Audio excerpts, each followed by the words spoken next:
Rachel Whiteread's sculptures are often sited in public spaces. She has to have the persistence and discipline to get the confidence of planning authorities and collaborators to see her work come to life. When they approached me to make a work, I wanted to think about something that could be quite big, but discreet and in a hidden away place. I was really wanting to try and do something that had a very profound voice about First World War. I always have sort of an emotive response to the object that I'm going to work with. And as soon as I saw the Nissan Hut, I said, yes, that's what I want to do.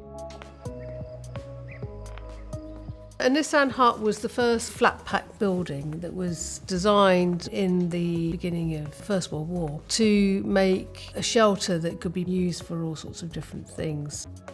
They were used as hospitals, as dormitories, as sort of refuges, as later as churches. They had all sorts of different uses. With something on this sort of scale, I just think in a very sort of abstract way and just try and work out in my mind's eye what it's going to look like. I think about the place, I think about the location, I think about the architecture. So it's really about trying to make something that has a coherence with the landscape and that has a long life and a sort of testament to its own history.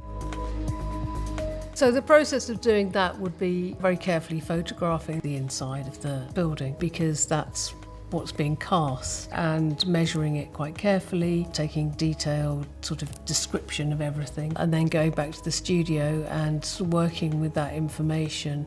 And then we made a series of moulds and then cast from the mould. The making of things, that's the bit that I love. The process is always very enjoyable once I know what it is I'm going to make. It can be quite painful figuring what that bit is. It's very hard work and it can be quite lonely, but I'm so lucky. I've got this fantastic job. I'm my own boss. I've been doing it for years. It's very, very rewarding. There's failure, there's also a happy accident, which can be a slight change of route through a process, and would almost sort of close my eyes for part of the making of something to sort of see what happened.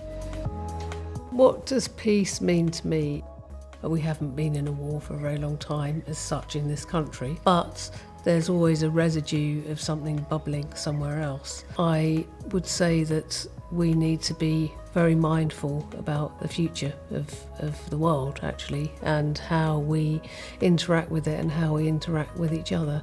And people need to be more tolerant and kinder to each other.